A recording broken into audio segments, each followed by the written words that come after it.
रिया भक्ति पवित्र कहानियाँ।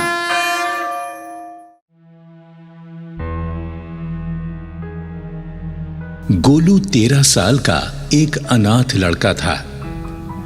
2 साल पहले गोलू के माता पिता कोरोना महामारी की चपेट में आकर भगवान को प्यारे हो गए थे। अनाथ गोलू अपने छोटे से घर में अकेला रह गया था। अपना पेट भरने के लिए गोलू गांव के लोगों के घरेलू काम कर दिया करता और गांव के लोग बदले में गोलू को रोटी और अपने बच्चों के पुराने कपड़े चप्पल वगैरह दे दिया करते थे। 1 साल तक गोलू ने इसी तरह गुजारा किया। फिर गोलू गांव के प्रधान जी की हवेली में नौकर लग गया। गोलू के पिताजी भी मरने से पहले प्रधान जी के खेतों में किसानी का ही काम किया करते थे। गोलू प्रधान जी के घर में साफ सफाई का काम करता, पशुओं को चारा डालता और हवेली में लगे हुए पौधों को पानी देता था। प्रधान जी और उनकी पत्नी बबीता बड़े घमंडी थे। बबीता तो गोलू को जरा भी पसंद नहीं करती थी। जब कभी गोलू प्रधान जी के बच्चों के साथ खेलने लगता था तो बबीता गोलू को बहुत डांटती थी। ओ गोलू के बच्चे, तू इस हवेली का नौकर है, नौकर। मेरे बच्चों के साथ खेलने की तेरी औकात नहीं है। अपनी औकात में रह और खबरदार जो कभी मेरे बच्चों के साथ खेला। और गोलू अपनी गरीबी के इस अपमान पर बहुत दुखी होता। प्रधान जी भी गोलू के साथ अच्छा व्यवहार नहीं करते थे। जब कभी गोलू से कोई गलती हो जाती तो प्रधान जी गोलू को मुर्गा बनाकर सजा देते। चल चल बन जा मुर्गा। मैं किसी गलती करने वाले को बख्शता नहीं। अगर तू मेरे पुराने नौकर का लड़का ना होता तो मैं तुझे अभी नौकरी से निकाल देता। काम चोर कहीं का, ढंग से काम किया कर। प्रधान जी, इस बार माफ कर दो, आगे से कोई भी गलती नहीं करूंगा। और इस तरह मासूम गोलू प्रधान जी से अपमान भरी सजा पाकर हवेली के किसी कोने में बैठकर अपने माता पिता को याद करके खूब रोता।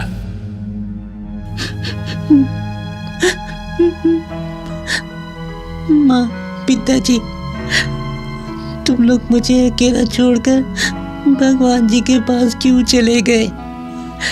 सब लोग मेरा अपमान करते हैं, कोई मुझे प्यार नहीं करता। लेकिन प्रधान जी की बूढ़ी माँ, जिन्हें सारा गांव दादी कहकर बुलाता था, बहुत ही दयालु थी। दादी ही थी जो गोलू का दुख समझती थी और गोलू को प्यार भी करती थी।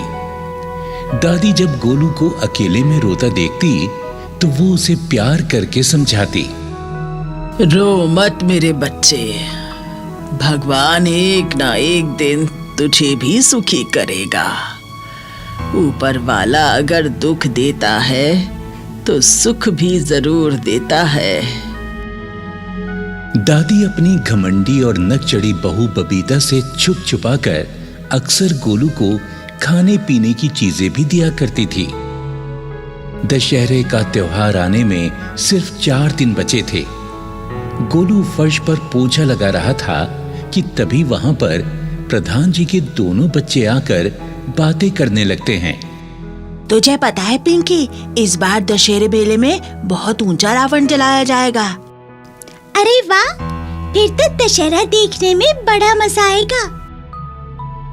गोलू, जो कि दोनों बच्चों की बातें सुन रहा था, बच्चों के पास आकर कहता है, मुझे भी दशहरे का मेला घूमना और जलता हुआ रावण देखना बहुत पसंद है।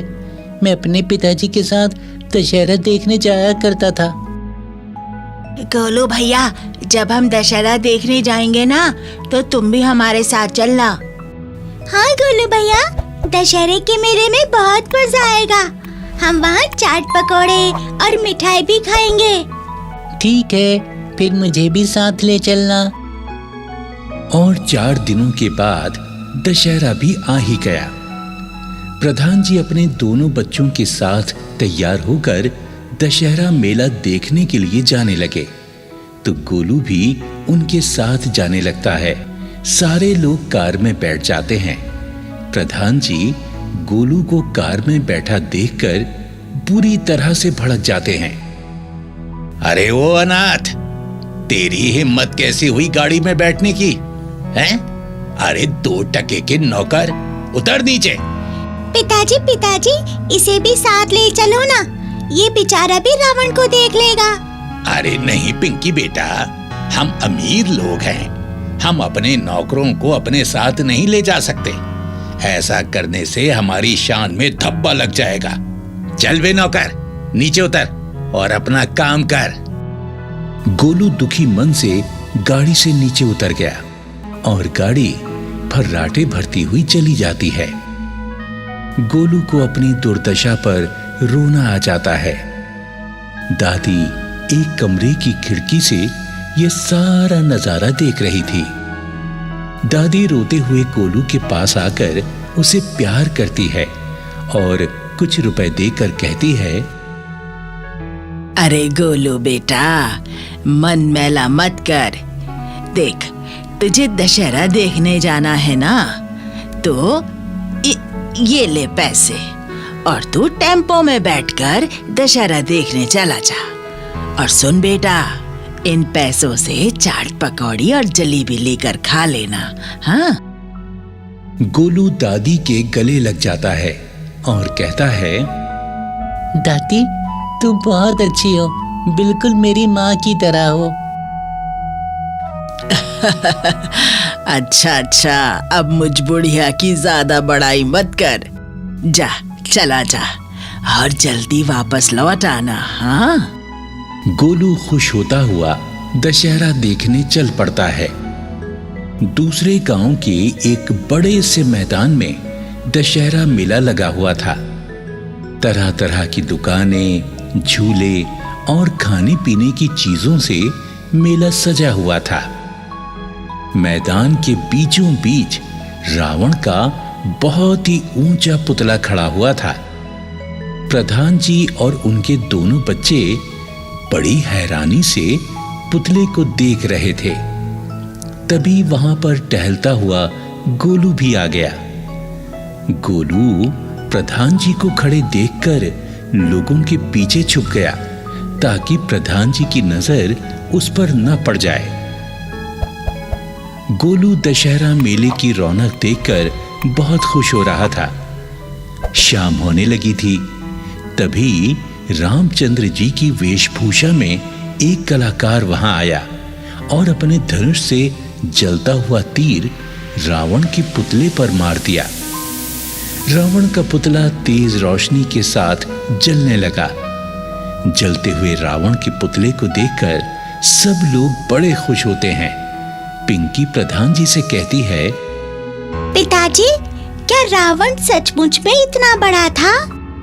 हाँ बिटिया, अरे वो राक्षस था, राक्षस, इसीलिए बहुत बड़ा था। पिंकी जलते रावण को करीब से देखने के लिए पुतले के काफी करीब चली जाती है।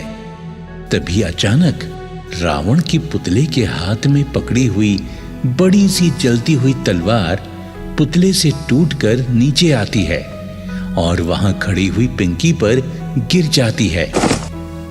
पिंकी की चीख निकल जाती है। पिताजी, मुझे बचाओ पिताजी!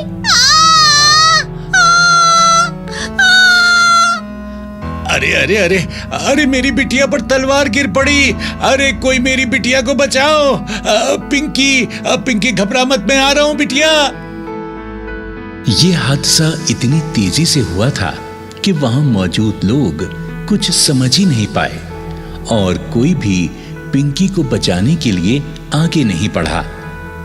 गोलू भी ये सब नजारा देख रहा था। गोलू दौड़कर आगे बढ़ता है और अपने जल जाने की परवाह ना करते हुए जलती हुई तलवार के नीचे से पिंकी को खींचकर बाहर निकाल लेता है और पिंकी की जान बचा लेता है। प्रधान जी आगे बढ़कर पिंकी को गले लगाते हैं। अरे पिंकी बिटिया, तू ठीक तो हो ना? हाँ पिताजी, मैं बिल्कुल ठीक हूँ। अगर आज गोलू भैया मुझे ना बचाते तो मैं मर ही जाती पिताजी। प्रधान जी गोलू को भी अपने गले से लगा लेते हैं और कहते हैं, गोलू बेटा, मैं तो हमेशा तेरी गरीबी और अनाथ होने की खिल्ली उड़ाता था, पर आज तूने मेरी बेटी की जान बचाकर मेरी अमीरी का सारा घमंड तोड़ दिया। मैंने तो सदा तेरे साथ अन्याय ही किया है बेटा। हो सके तो मुझे माफ कर दे बेटा, मुझे माफ कर दे। प्रधान जी, आप तो मेरे पिताजी के समान हैं। आप मुझसे माफी मांगकर मुझे शर्मिंदा मत कीजिए। और इस तरह उस दिन के दशहरे ने गोलू का जीवन ही बदल दिया। अब प्रधान जी और उनकी पत्नी बबीता गोलू को नौकर की तरह नहीं बल्कि अपने बच्चों की तरह रखने लगे थे। गोलू अब स्कूल भी जाने लगा था। अब गरीब गोलू का जीवन सुखी हो गया था और गोलू बहुत खुश रहने लगा था।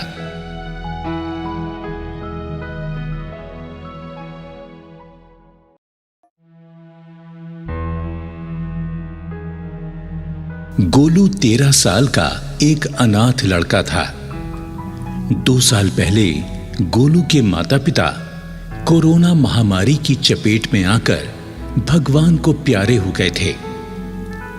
अनाथ गोलू अपने छोटे से घर में अकेला रह गया था।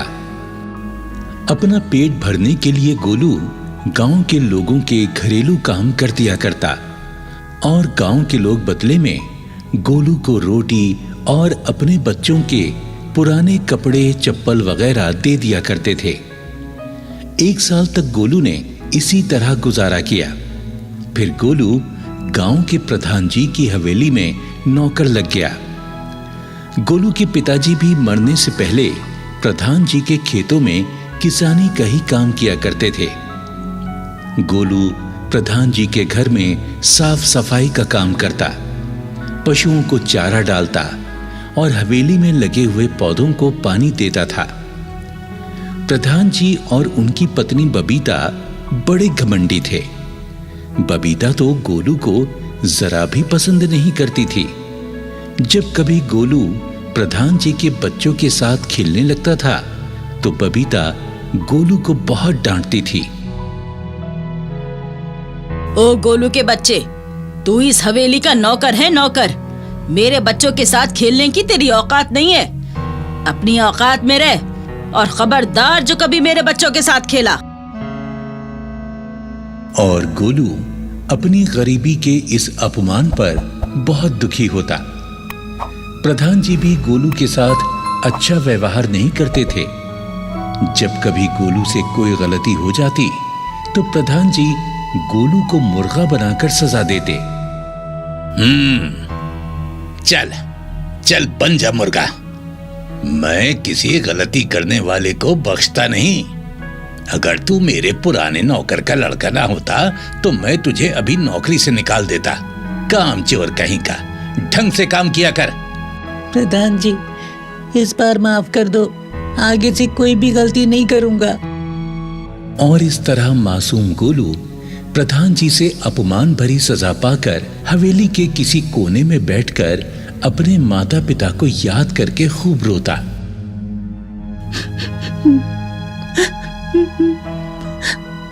माँ, पिताजी, तुम लोग मुझे अकेला छोड़कर भगवान जी के पास क्यों चले गए? सब लोग मेरा अपमान करते हैं, कोई मुझे प्यार नहीं करता। लेकिन प्रधान जी की बूढ़ी माँ, जिन्हें सारा गांव दादी कहकर बुलाता था, बहुत ही दयालु थी। दादी ही थी जो गोलू का दुख समझती थी और गोलू को प्यार भी करती थी। दादी जब गोलू को अकेले में रोता देखती तो वो उसे प्यार करके समझाती। रो मत मेरे बच्चे, भगवान एक ना एक दिन तुझे भी सुखी करेगा। ऊपर वाला अगर दुख देता है तो सुख भी जरूर देता है। दादी अपनी घमंडी और नक चढ़ी बहू बबीता से छुप छुपा कर अक्सर गोलू को खाने पीने की चीजें भी दिया करती थी। दशहरे का त्योहार आने में सिर्फ 4 दिन बचे थे। गोलू फर्श पर पोछा लगा रहा था कि तभी वहां पर प्रधान जी के दोनों बच्चे आकर बातें करने लगते हैं। तुझे पता है पिंकी, इस बार दशहरे मेले में बहुत ऊंचा रावण जलाया जाएगा। अरे वाह, फिर तो दशहरा देखने में बड़ा मजा आएगा। गोलू, जो कि दोनों बच्चों की बातें सुन रहा था, बच्चों के पास आकर कहता है, मुझे भी दशहरे का मेला घूमना और जलता हुआ रावण देखना बहुत पसंद है। मैं अपने पिताजी के साथ दशहरा देखने जाया करता था। गोलू भैया, जब हम दशहरा देखने जाएंगे ना, तो तुम भी हमारे साथ चलना। हाँ गोलू भैया, दशहरे के मेले में बहुत मजा आएगा। हम वहाँ चाट पकौड़े और मिठाई भी खाएंगे। ठीक है, फिर मुझे भी साथ ले चलना। और 4 दिनों के बाद दशहरा भी आ ही गया। प्रधान जी अपने दोनों बच्चों के साथ तैयार होकर दशहरा मेला देखने के लिए जाने लगे, तो गोलू भी उनके साथ जाने लगता है। सारे लोग कार में बैठ जाते हैं। प्रधान जी गोलू को कार में बैठा देखकर बुरी तरह से भड़क जाते हैं। अरे वो अनाथ, तेरी हिम्मत कैसी हुई गाड़ी में बैठने की? हैं? अरे 2 टके के नौकर, उतर नीचे। पिताजी पिताजी, इसे भी साथ ले चलो ना, ये बेचारा भी रावण को देख लेगा। अरे नहीं पिंकी बेटा, हम अमीर लोग हैं, हम अपने नौकरों को अपने साथ नहीं ले जा सकते। ऐसा करने से हमारी शान में धब्बा लग जाएगा। चल बे नौकर, नीचे उतर और अपना काम कर। गोलू दुखी मन से गाड़ी से नीचे उतर गया और गाड़ी फर्राटे भरती हुई चली जाती है। गोलू को अपनी दुर्दशा पर रोना आ जाता है। दादी एक कमरे की खिड़की से ये सारा नजारा देख रही थी। दादी रोते हुए गोलू के पास आकर उसे प्यार करती है और कुछ रुपए देकर कहती है, अरे गोलू बेटा, मन मैला मत कर। देख, तुझे दशहरा देखने जाना है ना, तो ये ले पैसे और तू टेम्पो में बैठकर दशहरा देखने चला जा। और सुन बेटा, इन पैसों से चाट पकौड़ी और जलेबी लेकर खा लेना। हाँ? गोलू दादी के गले लग जाता है और कहता है, दादी तू बहुत अच्छी हो, बिल्कुल मेरी माँ की तरह हो। अच्छा, अब मुझ बुढ़िया की ज्यादा बड़ाई मत कर। जा, चला जा और जल्दी वापस लौट आना। हाँ? गोलू खुश होता हुआ दशहरा देखने चल पड़ता है। दूसरे गांव के एक बड़े से मैदान में दशहरा मेला लगा हुआ था। तरह तरह की दुकानें, झूले और खाने पीने की चीजों से मेला सजा हुआ था। मैदान के बीचों बीच रावण का बहुत ही ऊंचा पुतला खड़ा हुआ था। प्रधान जी और उनके दोनों बच्चे बड़ी हैरानी से पुतले को देख रहे थे। तभी वहां पर टहलता हुआ गोलू भी आ गया। गोलू प्रधान जी को खड़े देखकर लोगों के पीछे छुप गया ताकि प्रधान जी की नजर उस पर न पड़ जाए। गोलू दशहरा मेले की रौनक देखकर बहुत खुश हो रहा था। शाम होने लगी थी। तभी रामचंद्र जी की वेशभूषा में एक कलाकार वहां आया और अपने धनुष से जलता हुआ तीर रावण के पुतले पर मार दिया। रावण का पुतला तेज रोशनी के साथ जलने लगा। जलते हुए रावण के पुतले को देखकर सब लोग बड़े खुश होते हैं। पिंकी प्रधान जी से कहती है, पिताजी, क्या रावण सचमुच में इतना बड़ा था? हाँ बिटिया, अरे वो राक्षस था, राक्षस। इसीलिए बहुत बड़ा था। पिंकी जलते रावण को करीब से देखने के लिए पुतले के काफी करीब चली जाती है। तभी अचानक रावण के पुतले के हाथ में पकड़ी हुई बड़ी सी जलती हुई तलवार पुतले से टूटकर नीचे आती है और वहां खड़ी हुई पिंकी पर गिर जाती है। पिंकी की चीख निकल जाती है। पिताजी, मुझे बचाओ पिताजी!